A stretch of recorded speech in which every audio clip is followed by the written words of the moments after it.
El Museo Popol Vuh, ubicado dentro del campus de la Universidad Francisco Marroquín, los invita a conocer sobre los tesoros de la época precolombina y virreinal que resguarda.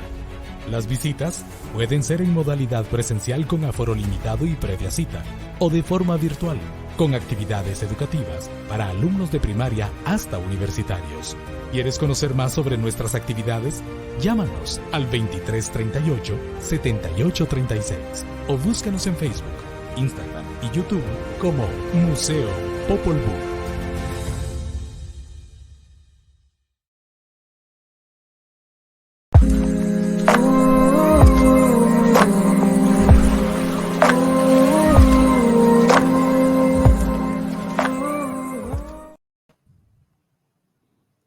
¿Qué tal? Buenas noches. Bienvenidos todos a una nueva transmisión del Museo Popol Vuh de la Universidad Francisco Marroquín.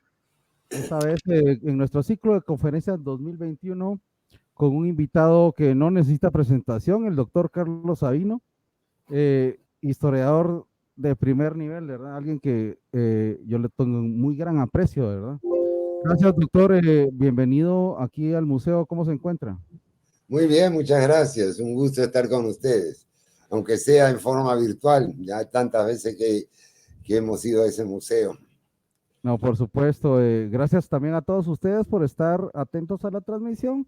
Les recuerdo que, bueno, la dinámica será que nuestro invitado, el doctor Carlos Sabino, pues dará su plática magistral y ustedes pueden dejarnos sus comentarios y sus preguntas en el chat, tanto en Facebook como en YouTube, para que al final podamos dialogar y solventar pues las dudas y comentarios que ustedes tengan, ¿sí? Rápidamente, doctor Sabino, lo quiero presentar. El doctor Carlos Sabino es profesor de la Universidad Francisco Marroquín, miembro del Mont Pelerin Society y del Consejo Académico de la Fundación Internacional para la Libertad. Estudió su licenciatura en Sociología en la Universidad Nacional de Buenos Aires y es doctor en Ciencias Sociales por la Universidad Central de Venezuela. Además, es autor de varios libros de historia, artículos y otros trabajos.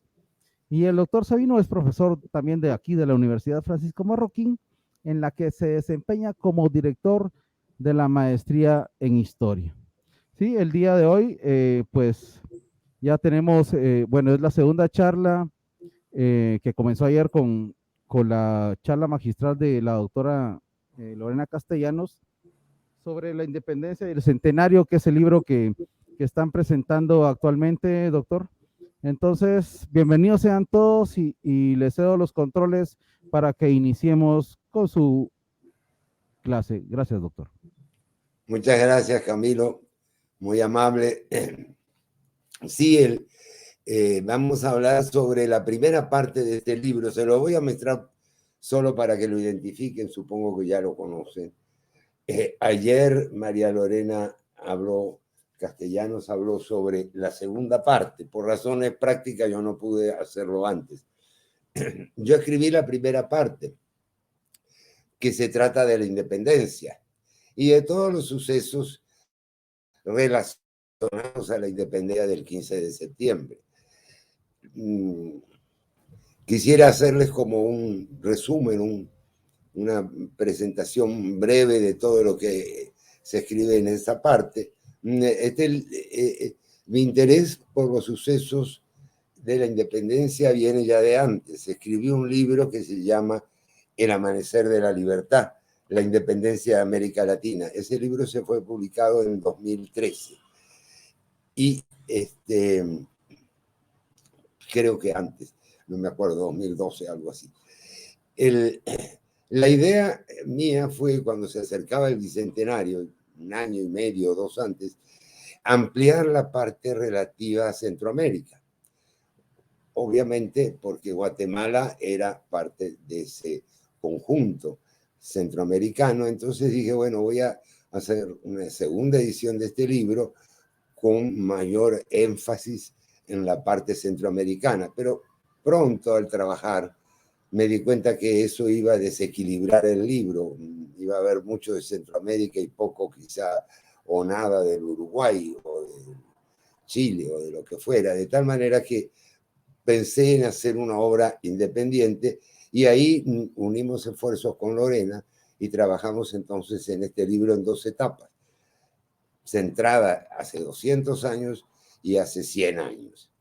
Esa fue la idea inicial y lo van a ver cuando, si pueden tener el libro en sus manos. La idea es, ¿cómo se llama? Lograr una especie de salto temporal que nos permita ir reflexionando sobre lo que es Guatemala hoy. Sería interesante incluir lo que se hizo este año, que fue bastante poco, pero eso lo dejaremos para otra oportunidad si se presenta. Bueno, ¿qué pasa entonces? ¿Cómo se llega a la independencia, a ese 15 de septiembre famoso que hemos celebrado? Y les advierto y les adelanto que yo sí soy de los que creen que hay algo que celebrar. Bueno, se llega en medio de una situación mundial realmente anómala, confusa, una situación de cambios que nunca se habían experimentado a esa velocidad. Y les voy a mostrar simplemente 3 o 4 elementos. El primer elemento es la revolución y guerra que emprenden las colonias de las colonias de Norteamérica, las colonias inglesas, para lograr su independencia. Y ahí lo que me interesa rescatar es que estas colonias, una vez lograda la independencia en términos declarativos en el año 76 y en términos reales, físicos, concretos en el año 83, 1783, esas colonias inician un debate acerca de lo que van a hacer en el futuro. Y la versión que triunfa, no me puedo detener en las otras, es la de crear una república, porque se desconfía de las monarquías que, aunque sean constitucionales como la inglesa, que es una excepción en toda la Europa, aun cuando sean constitucionales, los monarcas tienen rasgos autoritarios y se convierten o se pueden convertir fácilmente en monarquías absolutas. Descartada la idea de una república, de una monarquía, queda la república, una entidad política que tiene algunos antecedentes que toman más seriamente las personas, lo que llaman los padres fundadores de Estados Unidos, es la República Romana. La república tiene que tener un soberano, y ese soberano es el pueblo, lo que lo constituye de partida en una república democrática. Pero hay fuertes resistencias a lo que es la democracia. La democracia ya ha sido analizada en el mundo antiguo como un sistema de gobierno muy peligroso, porque rápidamente degenera en tiranía de las mayorías, es caldo de cultivo para los demagogos. Por eso los norteamericanos crean un sistema de que ellos llaman checks and balances, pesos y contrapesos, pudiéramos traducir esto, de tal manera que que el poder del Estado se divide y ninguno de los poderes puede, digamos, abrumar o desplazar a los otros dos. Esa república democrática va a tener una constitución y esa constitución va a servir después de modelo para muchos otros países. El segundo elemento que destaco así con toda rapidez es la Revolución Francesa. La Revolución Francesa también atraviesa varias etapas en cuanto a modelo político. Allí la revolución se hace contra el viejo régimen, el ancien régime, que tiene un monarca absoluto, en este caso Luis XVI, de la Casa de los Borbones, que es la misma casa que está gobernando España, en ese momento todavía con Carlos IV. Una vez hecha la revolución, se crea una constitución parecida de alguna manera a la inglesa, una república, una monarquía parlamentaria, una monarquía constitucional, pero los acontecimientos se desarrollan muy rápidamente, se enjuicia al rey, se lo guillotina y se crea una república democrática, pero que no tiene los pesos y contrapesos de la que se ha creado en los Estados Unidos, que han creado los Estados Unidos de América, allá en la parte norte del continente. Todo esto está precedido por el auge de una renovación cultural que llamamos la Ilustración.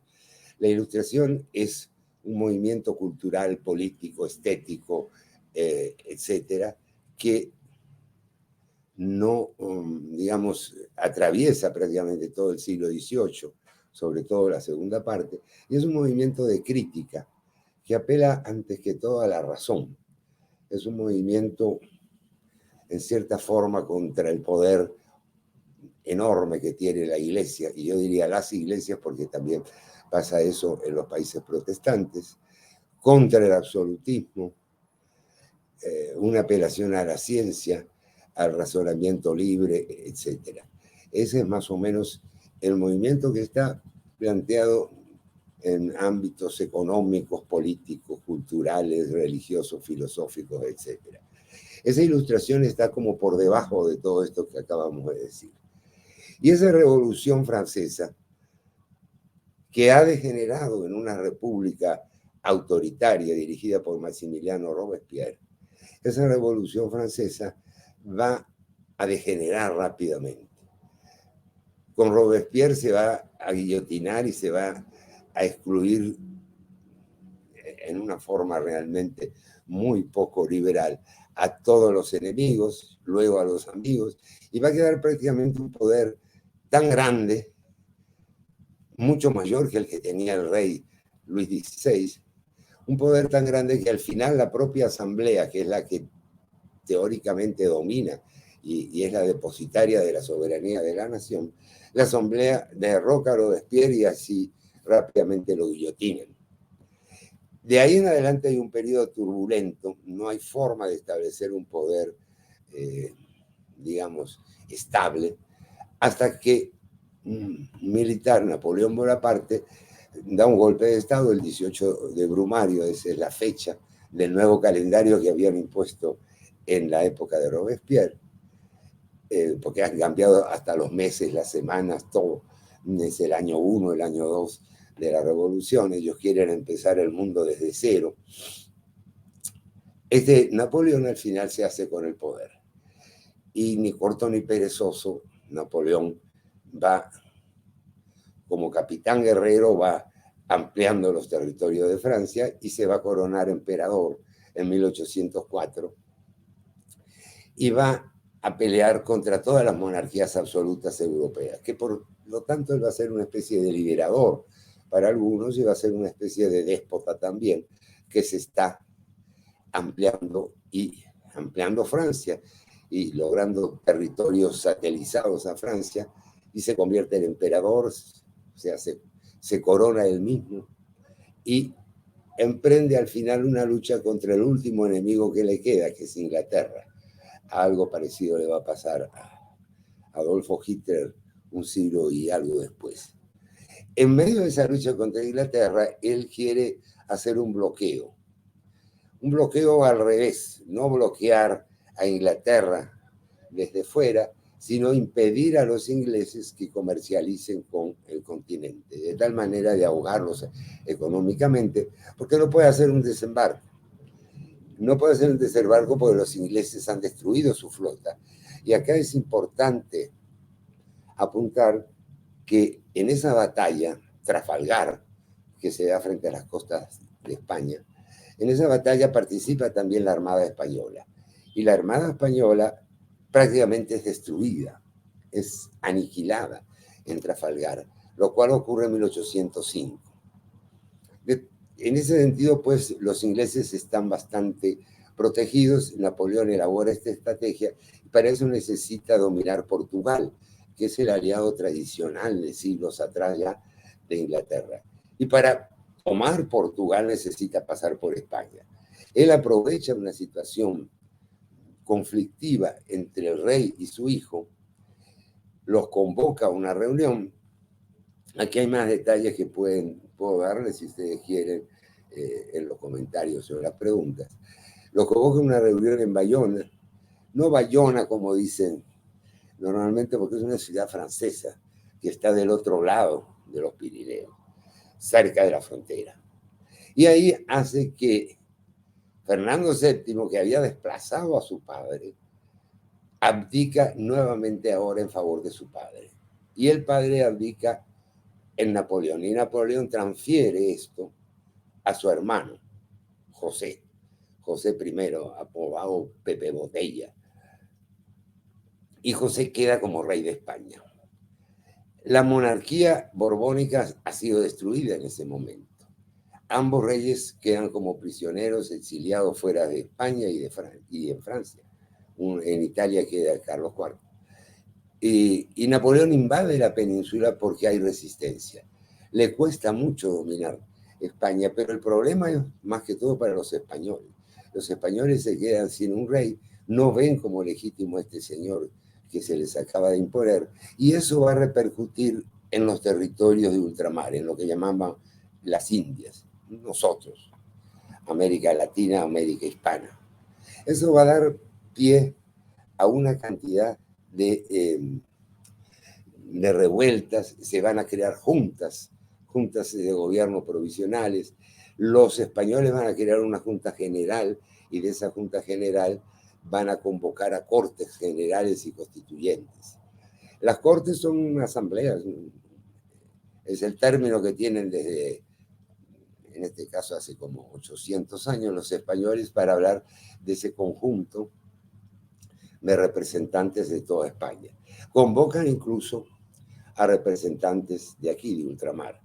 La representación guatemalteca, la representación va a estar hecha por provincias. Y Guatemala va a mandar al canónigo Larrazábal a participar en esa constituyente con unas instrucciones que son realmente muy liberales para aquella época y para la de hoy, que se habla de la igualdad ante la ley, el libre comercio, se mantiene la idea de una monarquía, pero una monarquía muy limitada, donde el rey solo tiene algunos poderes.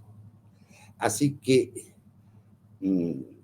Larrazábal va a impulsar las ideas liberales, va a haber otros sectores en esa constituyente y por fin se va a promulgar en 1812, en marzo, una constitución de corte bastante liberal, donde se mantiene la religión católica como única, se mantiene al rey, o sea, un rey, pero un rey que solo puede actuar en algunas áreas y en el resto actúan las cortes y las diputaciones provinciales que van a formarse en cada una de estas provincias, intendencias, etc.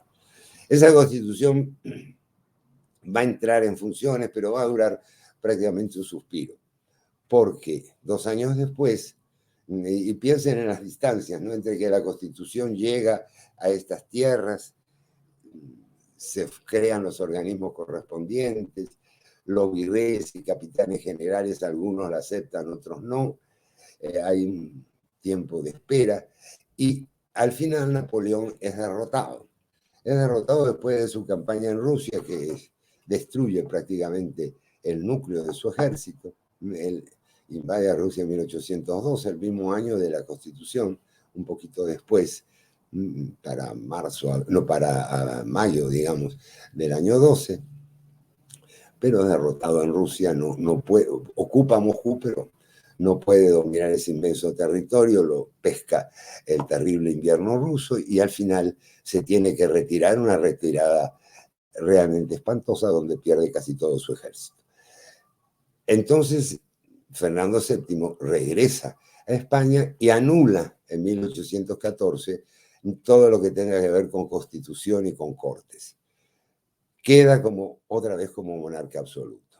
Y envía una expedición a Venezuela para ir reconquistando algunos de los territorios que se le han perdido. Entre tanto, en Centroamérica, las cosas van a mantenerse como antes. Va a haber una capitanía general con Bustamante y Guerra como capitán general y presidente de la audiencia.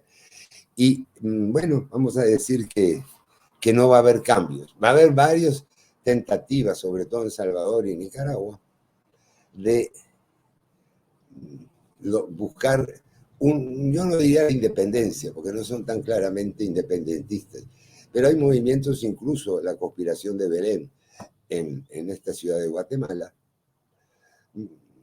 movimientos que piden el regreso a la Constitución o que plantean la idea de una autonomía.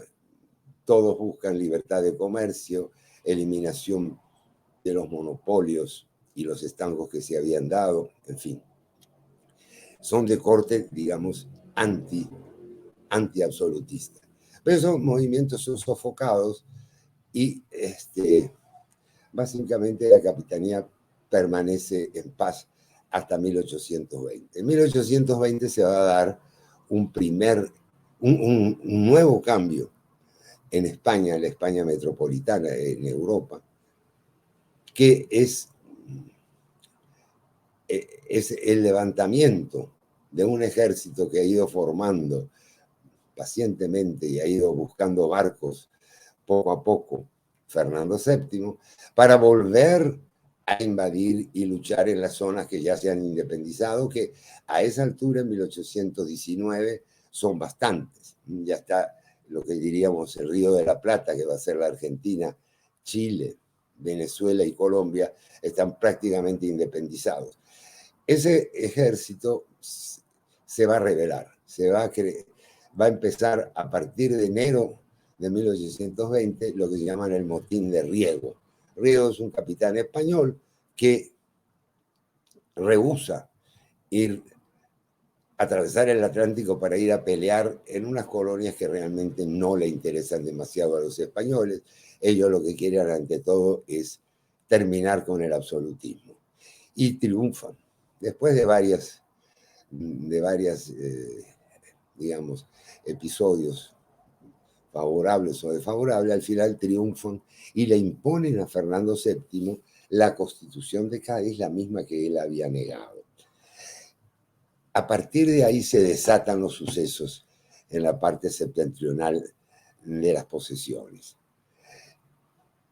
La Constitución, no la Constitución, la actividad de las Cortes allá en Madrid va a ser una actividad muy anticlerical. Van a desaparecer los virreinatos, las capitanías se les va a dar otros nombres, los virreyes y capitanes generales pasan a ser jefes políticos y van a aprobar una serie de leyes contra la Iglesia, contra el poder de la Iglesia, podríamos decir, que era enorme en aquellos tiempos. Van a suprimir la Inquisición, naturalmente, el fuero eclesiástico, los conventos, en fin, el diezmo. Van a dar un golpe de muerte a la Iglesia. Eso va a durar muy poco, esta es una acotación marginal, porque en el año 23 Fernando VII va a lograr que partidarios de la monarquía absolutista que están en Francia y los franceses, o sea, creen un ejército, invadan España y lo restituyan como monarca absoluto, haciendo una terrible represión contra los liberales. Pero ¿qué pasa entre tanto en América Latina?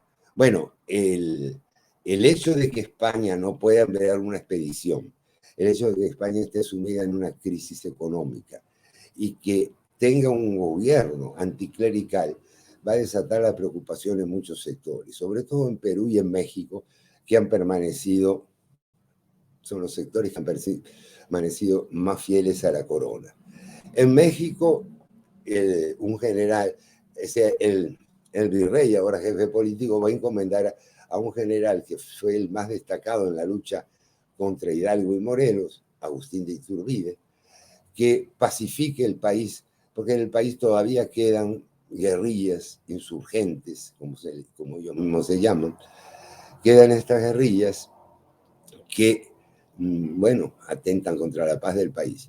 Iturbide va a hacer una maniobra política genial, se va a unir con estos rebeldes que tienen fuerzas no despreciables, aunque no pueden tomar el poder, y va a crear el pacto de las tres garantías y el ejército trigarante. Las tres garantías son unión, religión y unión religiosa e independencia, por supuesto. Va a generar una idea que va a ser aclamada en México, una idea que va a ser bien recibida en México y en muchas partes de Centroamérica, que es la de crear un gran imperio. Un imperio asociado de algún modo a la corona hispánica, asociado porque él va a solicitar al jefe político que se busque un rey o un emperador en este caso, que encabece ese imperio, un hombre que puede ser el mismo Fernando VII o el que designe él dentro de la Casa de Borbón o algún príncipe europeo con el suficiente prestigio, digamos. Esa tentativa va a fracasar. Esa tentativa de conseguir alguien de la Casa Real para que asuma el puesto de emperador, y Iturbide va a cometer, no sé si el error o no error, de asumir él como emperador. Agustín I, y se va a hacer coronar en julio del 21, perdón. En el 20 entra el ejército trigarante aclamado a Ciudad de México, y después de todas estas tentativas se va a crear un consejo y luego una asamblea o congreso de todos los pueblos. Eso va a suceder en el año 21 y ahí van a aparecer disidencias en lo que es Centroamérica. Las disidencias van a ser básicamente de Chiapas, Soconusco, van a ser Quetzaltenango, aunque cuando uno dice Quetzaltenango habría que tener en cuenta que lugares como San Marcos están en contra de incorporarse al imperio. Va a haber diferencias en Nicaragua, en Honduras, entre varias ciudades. Por ejemplo, vamos a tener León y Granada opuestas en Nicaragua, Comayagua y Tegucigalpa opuestas en Honduras, El Salvador en contra, en Costa Rica casi sin información, porque queda muy lejos. Y eso va a motivar a que en la ciudad de Guatemala las personas más interesadas en política, las que tienen algo que ver en los cabildos, los que son los nombres, los que han escrito en los periódicos, planteen lo que se llama un plan pacífico para lograr la independencia. La idea de la independencia, y esto me adelanto a muchas preguntas que siempre me hacen, la idea de la independencia flota en el ambiente. Ya para 1821, casi toda Sudamérica ha declarado la independencia, solo restan Perú, Bolivia, algunas partes así fragmentarias. Pero básicamente ya Bolívar y Páez han triunfado en el norte, San Martín en el sur, y no queda mucho para retener a la corona española. Los españoles, por otra parte, no tienen un ejército porque se les ha rebelado, no tienen una marina porque la han perdido, una marina de guerra. Así que España es una especie de metrópoli fantasma. Lamentablemente no tiene capacidad para hacer mucho. Entonces la idea de la independencia flota, pero ahora lo que se discute es qué forma de hacerla. Y ese plan pacífico que se va a escribir, ese plan llega a concretarse el día 15 de septiembre. Y tiene varios puntos interesantes. En primer lugar, que lo elaboran tanto conservadores como liberales. Es un plan, digamos, de acuerdo general para que haya paz y no se desate la guerra. Luego, el otro punto es que colocan al propio jefe político, que había sido capitán general por breves meses, Gabino Gainza, al frente de esta nueva entidad independiente. El otro punto interesante es que no habla en la declaración de independencia que se firma el 15, no se habla para nada de México, ni sí ni no. Pero es la idea de dar un golpe independentista y decir, bueno, aquí está Guatemala, Guatemala como Guatemala grande, digamos, Guatemala como lo que era la capitanía. Y para que eso quede consolidado, el otro punto político de valor es que se convoca a representantes de todas las provincias, de las 5 o 6 provincias, porque se incluye también a Chiapas, para un congreso que va a definir de una vez la forma de gobierno. Ese congreso se va a hacer en febrero, el 1 de febrero de 1822. Esa va a ser entonces la motivación y la forma en que se da la independencia pacífica, sin choque sangriento, como dice el himno nacional. Y va a ser un ejemplo de alguna manera de cómo se pueden resolver los problemas sin tanta sangre. No va a haber una disputa amarga, como en otras partes, entre conservadores y liberales, centristas y federalistas, sino que se va a mantener con la idea, la imagen de crear una realidad independiente.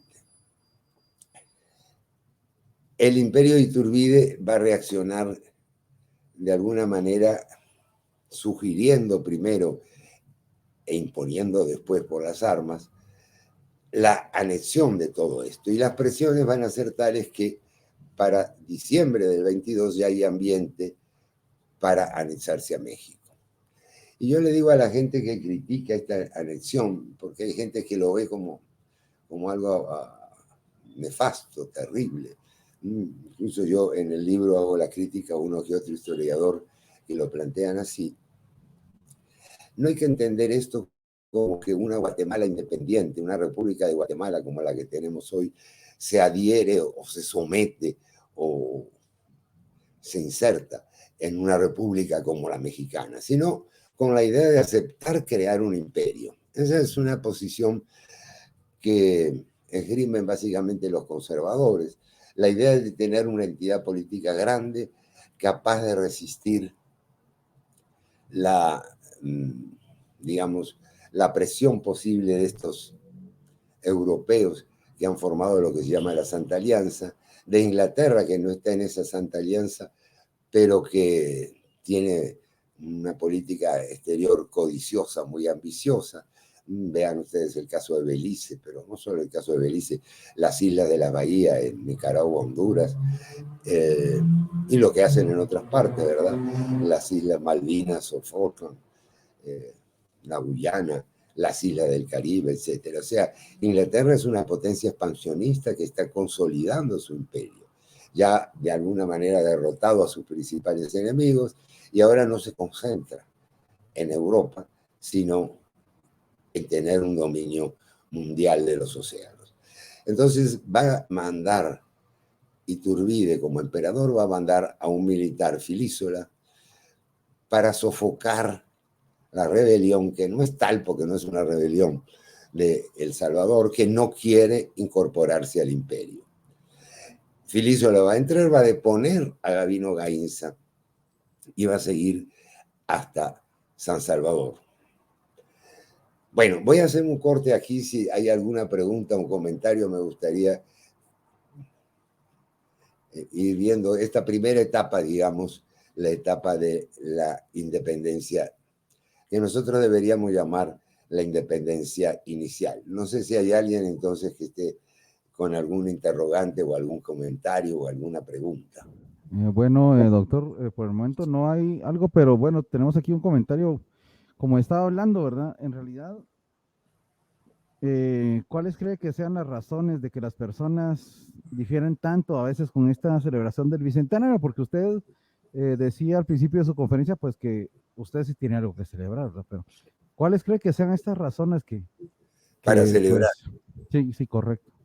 Y bueno, y las razones de la gente en realidad que está como que en contra de esta celebración. Claro, mira, yo no comparto las razones de la gente, de esa gente.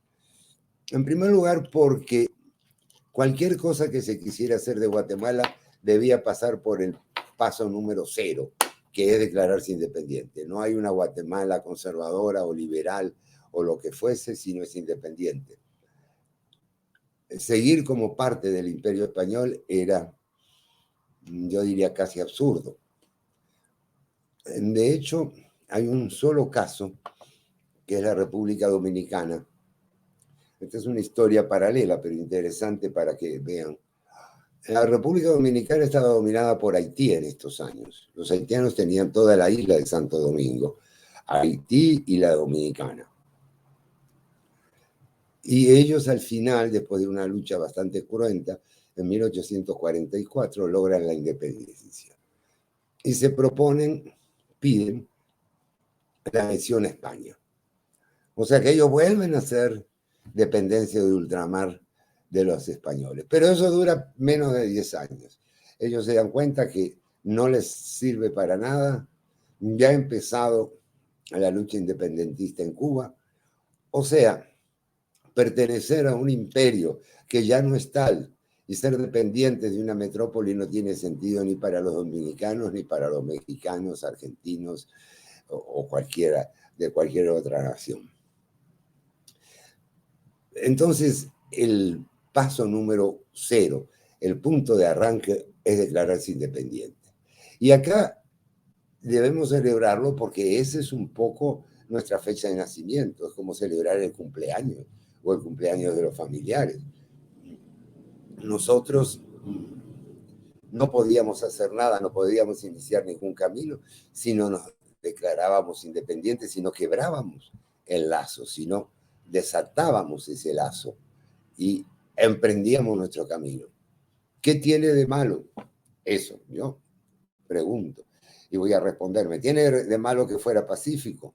Obviamente no. Mucho mejor es romper el lazo de una manera pacífica, tranquila, por un grupo de notables que firman ese acta, que hacer un levantamiento, que no apela al pueblo, o que dice antes de que el pueblo se rebele. Bueno, eso es una manera de protegerse y indirectamente dice que el pueblo ya quiere la independencia y directamente dice que quieren hacerla sin tumulto. Dejar a Gabino Gaínza en el poder, bueno, puede parecer una posición demasiado conservadora, pero realmente es la única que va a garantizar que no haya un conflicto entre los grupos que han declarado la independencia. Y realmente Gabino Gaínza dura muy poco en el poder porque Filiso ya en el año 22 lo depone. Gaínza se va a México, muere en la pobreza, muere excluido de todo el pobre. Él es un militar que no es apolítico, que tiene un cargo político, pero que no tiene ideas muy definidas. Ha dado manifestaciones proliberales, más o menos a favor de los rebeldes. Ha firmado un pacto con los rebeldes en Chile cuando estaba allá como militar. Ha hecho también propuestas conservadoras, etcétera. Pero aquí tenemos el apoyo entonces de los conservadores y la Iglesia y de los liberales que quieren reforma. Lo que yo considero hábil e inteligente y valioso es que se hace un primer paso para romper digamos, la dependencia con España sin entrar todavía a la discusión de lo que va a pasar luego. Esa discusión va a venir y para eso se ha convocado ese congreso que les decía, pero esa discusión, esa discusión que se va a transformar en guerra en el año 26 ya, entre liberales y conservadores, esa discusión se pospone. No tenemos un héroe a caballo con la lanza en ristre y el fusil. No tenemos eso, pero ¿eso es positivo o es negativo? Es beneficioso el derramamiento de sangre, perseguir a los españoles, excluirlos. Si éramos un mismo pueblo, básicamente se nos llamaba españoles americanos para diferenciarnos de los españoles peninsulares. Pero éramos una nación, no éramos una colonia, al estilo de lo que pasaba allá en América del Norte. Por eso yo creo que hay que celebrar, porque ese fue el paso inicial, el primer paso que nos situó como una entidad política aparte. Que eso no duró, bueno, ya lo sabemos. A eso me voy a referir ahora en los minutos que quedan. Correcto, y doctor, mira, aquí tenemos a Jaime Sebastián, nos pregunta, o le pregunta, doctor Sabino, las razones económicas impositivas de la corona con las colonias justamente incidieron en el proceso de independencia. Bueno, hay varias razones ahí. Fíjense que había, como les decía, dos grupos. algunos querían mantener sus privilegios, otros querían una libertad económica mucho mayor. Estaba el poder, el peso del poder de la iglesia, que lo que quería era mantener sus fueros, su poder económico, que llegaba a tener más casi el 30% de las tierras aquí en Guatemala. Pero claro, económicamente siempre hay razones económicas, pero el problema no fue económico, esa es una derivación que han elaborado los marxistas. ¿Y por qué entonces se independizó Venezuela, Argentina, Ecuador y Perú? No son causas económicas, que se mantuvo la estructura económica apenas lo suficiente como para empezar a reorganizar el país, y ahí estallaron las diferencias, entre otras, porque reducir la historia a causales económicas es realmente verlas con un solo ojo. No hay causas económicas de la independencia. Sí hay una causa económica general, que es la política mercantilista de la metrópoli española. ¿Y qué es esa política mercantilista? Impedir la libertad de comercio, designar solo algunos puertos para que tenían derecho a comerciar, no crear infraestructura, impedir, bloquear y prohibir el comercio entre las colonias, que esa va a ser una causa de que Centroamérica no pueda presentarse ante el mundo como una unidad político y económica, porque económicamente está desunida gracias a la política colonial. Entonces, sí hay elementos económicos, en todo hay elementos económicos, pero darle primacía aquí no tiene demasiado sentido. México ya estaba independizado y creando un imperio.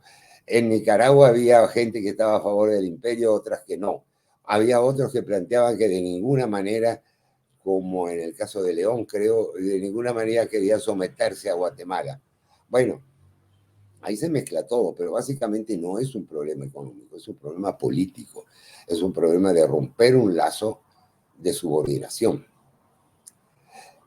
Voy a seguir para que yo veo pero por lo menos para terminar una visión general del proceso. Entonces, Filísola regresa a Guatemala, pero ya han pasado en México unos sucesos que van a repercutir hondamente en lo que hay en estas tierras al sureste. El suceso fundamental es que Iturbide, poco a poco, mes a mes, se va a ir declarando cada vez más como un emperador absoluto, no constitucional.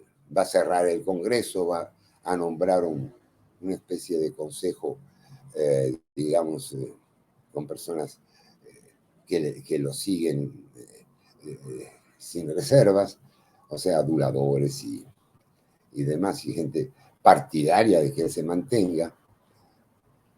Y eso va a suscitar la rebelión, va a dejar excluidos a esos líderes con los que había pactado allá, un poco más al norte, en el estado de Guerrero. Uno de ellos es Guadalupe Victoria, el otro Vicente Guerrero. Los va a excluir prácticamente del poder y se va a hacer con un poder absoluto. Y ahí se va a producir una rebelión contra él que va a triunfar rápidamente, no va a haber ni siquiera, pudiéramos decir, una gran batalla. Iturbide se va a quedar sin ejército, no va a tener cómo pagarlo, que ese es el problema económico que realmente tenemos aquí y en todas partes, porque nosotros no teníamos impuestos que cobrar. Imagínense eso, tú te independizas, pero los impuestos los tenía España, y algunos no se puede seguir cobrando, como el de los indígenas, que buscan la libertad y que además todo el ambiente, digamos, toda la posición liberal hace que no sean tratados de un modo excluyente. Así que Iturbide va a tener que abdicar, va a irse. Va a haber un decreto de Santa Anna, que es el capitán que va a encarar todo eso, que dice que si él pisa territorio mexicano, lo van a fusilar. Y eso va a ocurrir. Iturbide, no sabiendo, ignorando lo que estaba pasando, trata de regresar a México y ahí en una playa misma lo fusilan, lo ejecutan. Bueno, entonces el imperio desaparece. No hay tal imperio. lo que se busca allá en México es crear una república, pero una república que no tenga las ambiciones territoriales que tenía el imperio, una república limitada a lo que es México hoy, más los territorios enormes que tenía en el norte y que perdió después contra los Estados Unidos. México está dividido, desunido, en conflicto, y acá se reúne nuevamente la gente y elabora el 1 de julio de 1823 lo que se llama la independencia absoluta. La independencia absoluta significa entonces no España, no México, no ninguna otra nación o potencia de ninguna parte, sino Centroamérica como una entidad política independiente. Y se convoca delegados de todas las provincias para que redacten una constitución. Ahí sí va a haber algún problema en el sentido de que quizá en gran parte por las dificultades de comunicaciones, la representatividad de esa asamblea no es muy concluyente. Pero en todo caso, por ejemplo, no sé exactamente la fecha, creo que es febrero del 23, va a ser cuando los costarricenses por fin deciden anexarse, aceptar, pertenecer al imperio mexicano. Y el imperio ya no va a existir cuando ellos hacen esa declaración. Bueno, entonces se va a crear una constitución para una nueva nación, la República Federal del Centro de América. Y eso va a funcionar, digamos, a los tumbos. Va a ser una constitución que tiene el lado bueno de aceptar que no se puede tener un gobierno centralista y unitario en toda la región, pero las discrepancias y la divergencia van a ser muchas. Yo las voy a resumir brevemente por si quieren en estos 12 minutos que nos quedan hacer algunas preguntas. Hay intereses económicos, no hay diferentes. Hay resentimiento contra Guatemala capital porque tiene un poder político muy concentrado. Hay, digamos, falta de experiencia política de gobierno.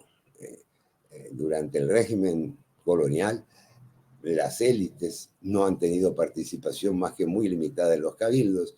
Por lo tanto, no hay, aunque tengamos una buena constitución, no hay la experiencia de manejarla adecuadamente. No hay la experiencia de convivir con el adversario. Y por eso, ya en el 26 van a estallar las primeras, digamos, las primeras batallas, los primeros enfrentamientos que se van a resolver por la vía de las armas hasta que en 1838-39 prácticamente la federación se va a disolver y van a quedar cada uno de los estados como países independientes. Muy débiles, justamente por eso se quería crear un gran imperio, muy débiles porque son muy pequeños, pero en todo caso esa es la realidad de la historia, eso es lo más que se pudo lograr. Bueno, voy a cortar aquí por si hay preguntas y si no, hacemos algún otro comentario de mi parte. Correcto, muchas gracias, doctor. Sí, tenemos a Roberto Villatoro. ¿Cuál fue el papel británico en los procesos independentistas americanos? Bueno, el papel británico fue importante, no vamos a decir que fue fundamental, pero sí fue importante, como el papel francés en la independencia de los Estados Unidos. El papel británico fue, en primer lugar, dar un punto de refugio a todos los que luchaban contra la independencia en los momentos difíciles. Inglaterra estaba contra las monarquías absolutistas que se habían reimpuesto nuevamente allá en Europa. Y luego hubo personajes importantes que lucharon. No hubo tropas que mandaran los ingleses, no llegaron a eso, pero por ejemplo hubo barcos que mandaron los ingleses. San Martín salió de Buenos Aires, se asentó en Mendoza, creó un ejército con participación de los chilenos, atravesó los Andes, tuvo una victoria, una derrota y una victoria definitiva. Chile quedó independiente. Entonces el objetivo de San Martín era invadir el Perú por vía naval, por el mar. Y esos barcos los prestó Inglaterra. Esos almirantes fueron almirantes ingleses que apoyaron la causa independentista, básicamente con dos objetivos, porque no nos podemos engañar, no era por solo un afán de libertad, es que los ingleses querían debilitar el poder español, un poder transatlántico como el que ellos estaban generando, creando en esa época, y por otro lado querían aprovechar y aprovecharon para tomar algunos territorios, como yo les decía antes. Es decir, no era simplemente una cosa humanitaria ni ideológica, eran intereses que había, pero sí apoyaron de una manera bastante, vamos a decir, no muy abierta, pero sí la apoyaron con barcos, con personal, digamos, oficiales de alto rango que ayudaron a la lucha por la independencia en Venezuela, en Argentina, sobre todo la parte naval. Es decir, Inglaterra fue un factor que pesó a favor de la independencia, pero también trató de aprovechar esa circunstancia para tomar los mayores territorios que pudiera, sobre todo en el Caribe y en estas islas que les decía, que quedan frente a Honduras y Nicaragua. Incluso en años posteriores ellos trataron de tomar territorios. Hay varias historias ahí complejas. Crearon un reino misquito, medio fantasioso, y fueron solo parados por los Estados Unidos. Los Estados Unidos no querían la presencia inglesa, y a pesar de eso, sin embargo, tuvieron el conflicto con México. Y digamos, tomaron una parte importantísima de su territorio, una parte que estaba poco poblada realmente, pero que tenía una extensión considerable, más de 1 millón de kilómetros cuadrados. Sí, excelente, doctor. Aquí tenemos a Eric Guzmán justamente que habla de eso. Es claro que ese 15 del 9 de 1821 no fue la real independencia de Guatemala, sino el 1 del 7 del 23 al separarse de México. ¿Por qué entonces se sigue conmemorando, el 15 y no el 15 del 9 y no el 1 del 7? ¿Le convienen los criollos? Pregunta Eric Guzmán. Mira, yo creo que habría que celebrar las dos fechas, incluso una tercera de la que voy a hablar ahora. Habría que celebrar las dos fechas porque la del 23 no se explica sin la del 21.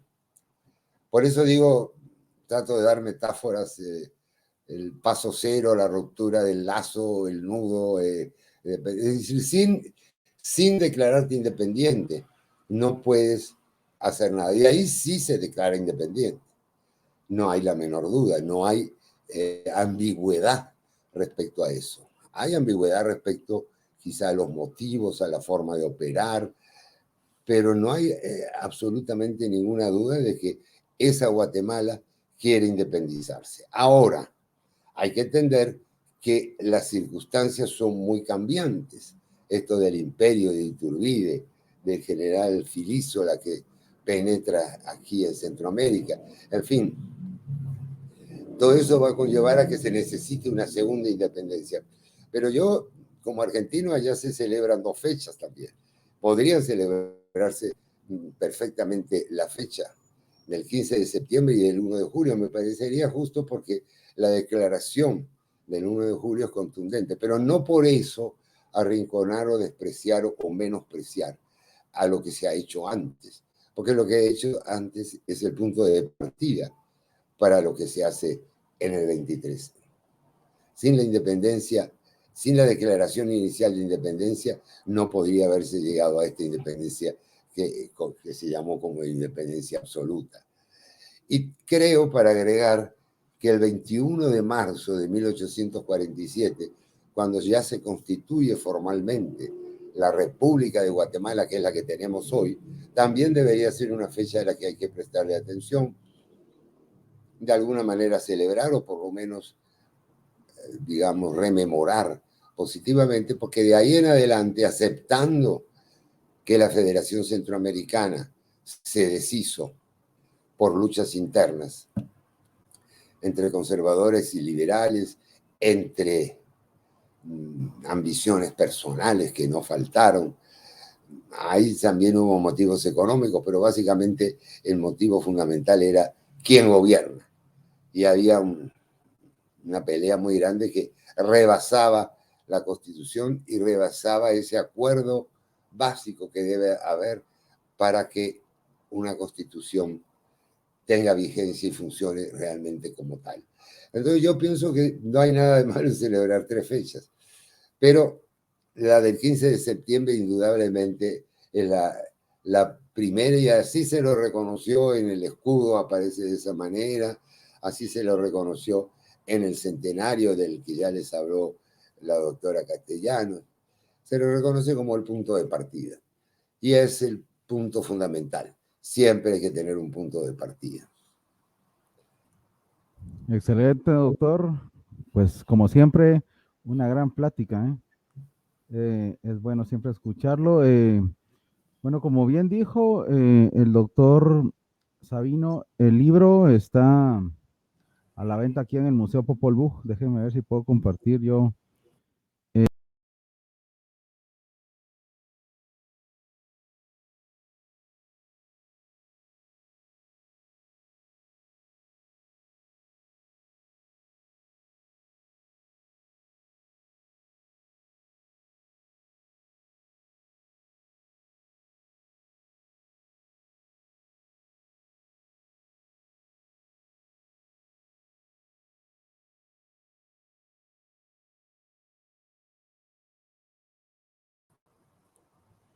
Perdón, bien, doctor, yo creo que no tenemos por ahora comentarios. Yo, la verdad, le agradezco mucho que se haya tomado el tiempo esta noche de compartir una masterclass como siempre, ¿verdad?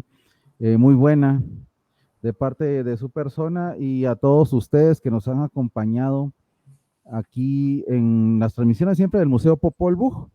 Yo les quiero recordar que tenemos también la otra semana, seremos sede del 4º Seminario Internacional de Epigrafía Maya, ¿sí? Del desciframiento de la ciencia que estudia el desciframiento de la escritura jeroglífica maya. Es completamente gratuito y pueden ver las transmisiones de miércoles a viernes de 9 a 1 por nuestro canal de YouTube. Así que muchas gracias a todos por acompañarnos. A usted, doctor Sabino, le cedo pues las últimas palabras para que se pueda despedir de toda nuestra audiencia. Bueno, muchísimas gracias también a ustedes por la invitación, siempre colaborando con la gran obra que realiza el Museo Popol Vuh, y me alegro de que incluyan estos temas, digamos, más contemporáneos, siempre a la orden para lo que ustedes deseen. Ojalá tengan la inquietud de leer el libro, donde cosas que yo he dicho aquí en una simple frase, pues están desarrolladas en 1 o 2 páginas, así que hay una manera de responder mucho más profunda. Entonces, Camilo, gracias por tus esfuerzos y gracias a todos. Gracias a usted, doctor, y a todos ustedes por acompañarnos. Como siempre, por favor, suscríbanse a nuestras redes sociales, déjenos un like, que eso nos ayuda mucho a seguir en nuestra labor de difusión y divulgación de la historia y del arte prehispánico. Así que hasta la próxima, un gran abrazo y estén pendientes a nuestras transmisiones. Feliz noche a todos.